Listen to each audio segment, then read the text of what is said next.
It's now my pleasure to introduce our keynote speaker, Dr. Owais Durrani, DO. Dr. Durrani is a board-certified emergency medicine physician based in Houston. He earned his medical degree from Oklahoma State University College of Osteopathic Medicine and completed his residency training at the University of Texas Health Science Center in San Antonio. In the emergency department, he cares for patients in some of their most critical and vulnerable moments, and he remains deeply committed to improving access, trust, and equity in healthcare. Beyond his clinical work, Dr. Durrani brings experience in health policy and public health. He has served in roles with the federal government and national medical organizations working to address systemic gaps in care to shape policies that support underserved communities. He's also a respected voice in public communications. Through frequent appearances on national news outlets, Dr. Durrani helps translate complex medical topics into accessible, meaningful conversations. His commentary covers everything from mental health and vaccine literacy to the role of artificial intelligence in medicine. In addition, Dr. Durrani is the host of STEM City, a television show that encourages young people to explore careers in science, technology, engineering, and math. Please join me in welcoming Dr. Owais Durrani.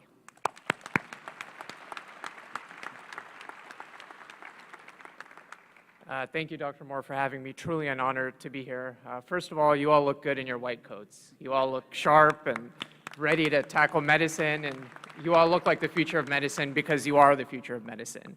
I remember sitting in very similar seats about 11 years ago, back in 2014. Makes me feel really, really old.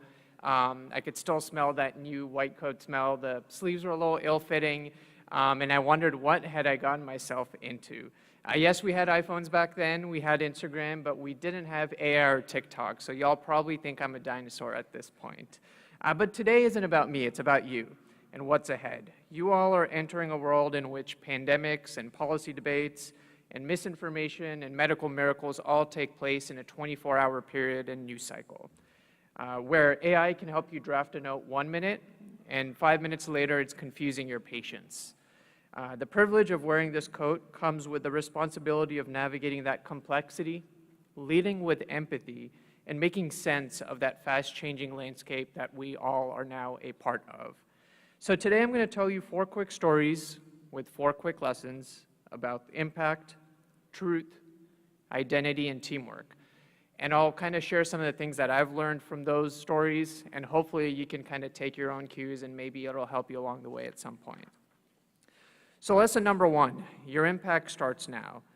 Many of you probably walked across a stage similar to this a couple months ago when y'all graduated from college, and y'all probably had an amazing commencement speaker who said something along the lines of, you're gonna go out there and change the world, or you're gonna impact lives. And for some of your peers who went into, worthy professions like accounting or petroleum engineering, it may take them 5 years or 10 years or an entire lifelong's worth of work to see that. But that's not the case for you. You're going to see that very, very soon. In just 2 short years, you'll be in ICU rooms and clinics, you'll be in ERs and all types of places seeing patients. And your impact won't be philosophical. It'll be very tangible. You'll be able to see it right in front of you. Now, I'm an emergency medicine physician, and quick plug, I think it's the best specialty, and I think each and every one of you should go into emergency medicine. But my first job out of residency was about an hour and a half east of Houston in a place called Beaumont, Texas. And I worked most of my shifts in the large hospital in Beaumont and then some shifts in a freestanding emergency department. And if you're not familiar with a freestanding emergency department, it's basically a fully functioning ER, but it doesn't have a hospital attached. So I'm the only one there. I don't have my OB or anesthesia colleagues to rely on. And then anyone that needs to be admitted gets put in an ambulance and gets transferred to a larger hospital. Now, you all actually do some rotations during your 3rd and 4th years. That's, I think, one of the options. And so during this kind of job that I had, I would have Sam Houston State medical students working with me, and it was an absolute joy. And so I'll take you back to this chaotic day. The freestanding is a type of place where you go in for your 12-hour shift, and you're going to be working every single minute of that until your relief comes in 12 hours. And so that means best case scenario, lunch is a protein bar and chugging down some water. And usually every room is full, and the waiting room has anywhere from 10 to 15 people, and that's best case scenario. And so usually you'll read the triage note, and In this case, it was a patient. They had a 10 out of 10 headache. They had some nausea. They had some vomiting. They'd taken over-the-counter meds, weren't helping. And so in this kind of scenario, you got to put in some orders just so stuff can get started. So by the time they get back to you, at least you have some results. And so like any ER doc, I ordered some basic blood work, ordered some meds for the headache, and then a CT scan. And eventually they made their way back to the room, still hadn't got any of the tests done. And so I sent in this med student that was working with me that day, and they'd been on point all day. Great histories and physicals, good plans, everything was great. They were really a help. But in this case, they actually spent a while, right? They were in there for like 20 minutes. I was like, okay, I'll give them a few more minutes. Went and saw a few more patients, discharged a few other patients. They still hadn't gone out. And so I went in there to check what was going on. And the patient was laughing and smiling. The med student was laughing and smiling. I was like, what's going on? And the patient looked at me and she was like, where can I get OMM out in the community? And so it turns out this patient actually had a history of migraines. The med student found that out. And it would have been very easy for the student to just go along with my plan of the orders that I'd placed. But they took initiative and they had learned a OMT technique, something that y'all will very soon start to learn, called a suboccipital release. And I'd actually done that on this patient, and our headache had gone better. So instead of racing to more tests and kind of agreeing with my plan, the student took initiative, used what they had learned, and this patient was smiling. She didn't want meds. She didn't want a scan anymore. She just asked, where can I get more of that? What is a DO? Where can I seek that out in my community? And so a very average day for me became special. I still talk about it today. What one med student did for this patient probably changed that patient's outlook on medicine. And I can guarantee you that she went and talked to her family about what a DO was and what OMT was, and friends and anyone that would listen, and probably sought out one in her community. And so it may seem like a small thing, but to that patient, that was everything. And that's how quickly the impact begins. I can bet you that you will have those opportunities very, very soon, and it's about grasping those opportunities. And that change gets amplified over the course of your career. I work anywhere from 12 to 15 shifts, 10-hour shifts, see anywhere from 20 to 30 patients a shift, right? Multiply that by 12 months and say a 30-year career. That's over 100,000 individuals that I get to interact with and possibly do something similar for. And it's not just them. It's the daughter holding a sick father's hand in ER2. It's the partner of a trauma patient pacing outside after a bad motor vehicle accident. It's the child who watches you explain diabetes to their patient or to their parent. And so all of those touch points are places where you can make an impact and change someone's outlook on their health, on their community, and what they can do. So you will walk into rooms, and for you, you may not remember that patient. You probably won't. But for them, they may remember you for the rest of their lives. That's the quiet power of this code. Your impact starts now and will amplify over a decades-long career. Always keep that in mind. Lesson number 2, learn to think for yourself and communicate that to your world. One of the most important skills you'll learn in medical school isn't going to be found in a textbook. It's the ability to figure out why something is actually true and communicating that to your patients and your peers. Not just memorizing facts, but asking, how do I know this? What's the evidence? How would I change my mind? In today's world, those questions matter more than ever, because you are not just entering medicine, you're entering an environment where every patient has gone to ChatGPT or Gemini, they've put in all their symptoms, and they've gotten a list of tests that should be ordered and a differential, and I'll be honest, a lot of times it's pretty spot on. And so when you go into those rooms, you have to be prepared. We've all seen the headlines that ChatGPT can score better on COMLEX and USMLE and board exams than all of us, than you and me. And so does that mean there's no room for us, no place for us? Of course not. But to earn that place, we need to be able to critically think about why we recommend something. So fight the urge to just memorize facts. Yes, that's a part of medicine. Spoiler alert, you're going to memorize more things than you ever thought was possible. But go beyond that and ask why. I personally had a med school and undergrad kind of mentors and curriculum where I got really good at that. And I got a crash course on that during the pandemic. And so, I'll take you back to 2020. I was a second-year resident in San Antonio in emergency medicine. And myself and 2 of my colleagues went to New York City for an emergency medicine conference. And we, of course, went to the conference, but then we did all the fun stuff, right? Knicks game, Broadway shows, food tours, all the fun stuff. This was end of February 2020. COVID was maybe coming to the US, maybe not, we didn't know. I get back and I'm working a shift the next day, and midway through the shift, I turn to my colleague and I say, hey, it's kind of cold in here, isn't it? I put my jacket on. Fast forward 4 hours and I'm back home, I have a 104 fever, I'm shivering uncontrollably, like what is going on? And myself and those 2 colleagues were the first 3 confirmed positive cases of COVID in San Antonio. And so that's my claim to fame there. And so back then, it was like 14-day quarantine, but we were healthcare workers. So they're like, no, let's make it 21. And so once I got over the infection, I started to go crazy. I was like, what am I going to do in this apartment all by myself? And if you recall, we were all going through virology 101 essentially at that point, right? Like, what's a virus? Should you wash your hands? What does a mask do? Does it serve any purpose? And so I started to tweet out really, basic public health things just to help folks. A news producer caught some of those tweets and said, hey, you want to come on the news and talk about this? And I was like, sure. And that turned into another appearance and another appearance to the point where I was on like the news 3 or 4 times a week, probably more than I should have been as a resident. But at that time, we had very little evidence about the things that were happening, right? We'd hear about some trial in Germany, or should you take an aspirin with this variant, all these things. And there was no textbook for me to, look for an answer in, but what I could do was, hey, what did this hospital do? How many patients were in this trial or in this cohort? Was it a good study? Was it not a good study? And I could talk about those things on the news. And so that experience of making, analyzing data, making those decisions and sharing those with people became so important. And we all need to get good at that today. So it's your ability to challenge assumptions and think critically that will make you a better doctor than the next big AI tool that comes out. Lesson number 3, don't fit the mold. Break it. I want to tell you something that may be counterintuitive in the medical world. Don't be afraid to go outside the lines. Medicine has a lot of protocols, especially in the trauma bay. We move fast, we follow algorithms, and I'm not asking you to freestyle it when you have a patient sick in front of you or is bleeding out. Please follow those algorithms and those tools that you've been taught. They will save lives.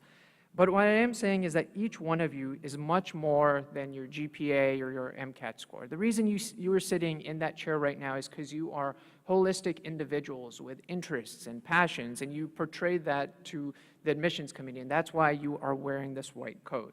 And so I ask you not to let those things fall by the wayside as you go on this journey. I'd like to think I've gotten to do some cool things that have been made possible by not following an exact path that a college advisor or residency advisor would have advised. When I was in college, I had some AP credits, and I probably could have graduated in 3 or 3.5 years. My advisor said, go for it, you'll save money, you'll go to med school quicker, you'll get to your destination quicker.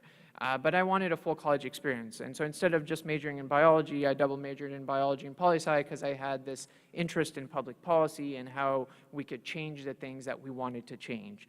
And then instead of going straight to med school, I ended up taking a gap year. So my advisor was really not happy about that. And during that gap year, I applied to a bunch of med schools, but then I also wanted to apply my poli-sci degree. And so I applied to a bunch of jobs and internships in both Austin and DC, and I was lucky enough to get a White House internship. And it was the most incredible experience ever. 6 months of, using your poli-sci basically at the pinnacle of what you could use your poli-sci degree at.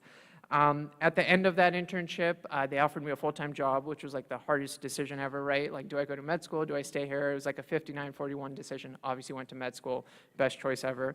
And I thought, hey, I'm never going to use any of these skills again or any of this policy experience I had, and I won't lie, I was a bit sad. But that couldn't be further from the truth. I realized that once you get to med school, you could get involved with student government or the Council of Osteopathic Student Government Presidents or a variety of things. And I learned that I could use those skills to advocate for my medical school, for the patients that I saw, for our profession. And then in med school, during my 4th year, I actually got to go back to DC. There's something called the Osteopathic Health Policy Internship. File that away when you're a 4th year, look into it. For 2 months, you get to go to DC. They pay for your housing. They actually pay you as well. And once again, I was at the ACOM offices in DC and got to advocate for our profession and student loan issues and so many cool things. And then, of course, residency, everyone tells you you're going to be working 80 hours a week and you're not going to have time for anything. I was like, okay, finally, this part of my life, I guess I'm going to have to put it away. But once again, got involved with a bunch of emergency medicine organizations and advocated for the things that I was seeing there. And so those things kind of kept happening. And then remember when I said that a news producer saw a tweet of mine and said, hey, you want to come on TV? That was actually an individual that I had met at that White House internship, and they'd gone into the media world, and they kind of brought me into some of these television appearances. And so those things all kind of added to my journey. Through those television appearances and whatnot, I got involved with PBS and some town halls, and they were like, hey, you seem like you're really interested in science and technology and engineering and math, STEM content. Maybe you could do some of that. And they connected me with NBC in Houston, and that's how I essentially ended up in the backseat of an F-18 fighter jet for one of the episodes of my show. Now, I know what you're probably wondering, did he puke and did he pass out? The answer is yes to both of those questions. So here's the message. Your other passions, don't abandon them. Fold them into your journey. Live your life now, not just as a pre-complex level 1 human or a pre-match human, because the arrival fallacy is real. That feeling of, let me just finish this exam, let me just get through rotations, let me just match. You'll chase milestones thinking fulfillment will wait at the other side of the next milestone, but this is life. Live it now. Of course, you're going to have to put some things on pause, and that's totally fine, but make sure you unpause them from time to time. Okay, final lesson. Medicine is teamwork. Now, I'm going to take you into a recent ER shift of mine. As you can see, I'm trying to plant the ER seed. I really want you all to go into ER. All kidding aside, if you haven't watched the show The Pit, the most realistic emergency medicine show out there, I feel nervous and anxious when I watch that, so that's how you know it's real, so watch it. But this shift we're going to go on, it's a Monday morning 6 a.m. shift. The ERs are usually really, really busy on the weekends, and things start to get not crazy around 2, 3 a.m. Sunday going into Monday morning. Now, never say the Q word in the ER. People will yell at you, get mad at you, so pro tip there. So we'll just say not crazy. So I show up for this 6 a.m. shift, and there's one patient waiting to be seen. I see him, I put in some orders, walk to the doc lounge, grab my coffee, and as I'm walking back down this long hallway, I see the charge nurse giving me this stare, and it's the stare you don't want because you know something gnarly just walked in. I also see a bunch of nurses behind her kind of going into trauma rooms, and as I get closer, she says, I have a 28-year-old who's 36 weeks pregnant, and she thinks her water broke, and she thinks she's having contractions. Now, I've delivered babies, all ER docs have, but any one of us would be totally fine with not delivering another baby in our careers. And so I go in there, and this hospital has no OB on call. Many hospitals don't. And so usually if a patient is in the early stages of labor, what we can do is transfer them to another hospital and they can deliver there. Well, let me just say she was not in the early stages of labor in this situation. And so my Apple Watch kind of gives me an alert because my heart rate's going up, we're shuffling around. There's an old OB nurse who used to be an OB nurse who's a floor nurse now who comes down. And she says, oh, one of the OBs is rounding upstairs, right? So even though they don't deliver, they may come in for procedures and things like that. Do you want me to see if she's willing to come down? And I say, yes, please. And she was actually someone that I knew, someone that I'd networked with through hospital committees and physician networking events, things that aren't mandatory, but I'd met her through those things. And she came down and we delivered the healthy baby. I probably could have done it alone, but it's always nice to have a pro there who kind of helps you there just in case things go south. And it reminded me that you're never alone if you've built a team. So invest in your relationships with nurses and techs and professors and attendings and classmates. Be someone people want to work with because medicine is a team sport. And I'll be honest, it's a hard sport. And so we need each other. Be a good person. Be the person that people want to be around. So here we are, white coats on, future's ahead. And let me leave you with this. You won't remember every exam question or get it right. It's just not going to happen. You won't remember every diagnosis, but you'll remember the people. And more importantly, they'll remember you. So lean on each other and be there for each other. Sam Houston State has a simple but powerful motto. The measure of a life is its service. That starts now, not someday, not during clinicals, not post-match, not after residency, now. So wear this coat with pride. Use it to serve, and never forget why you got into this in the first place. Congratulations, future doctors.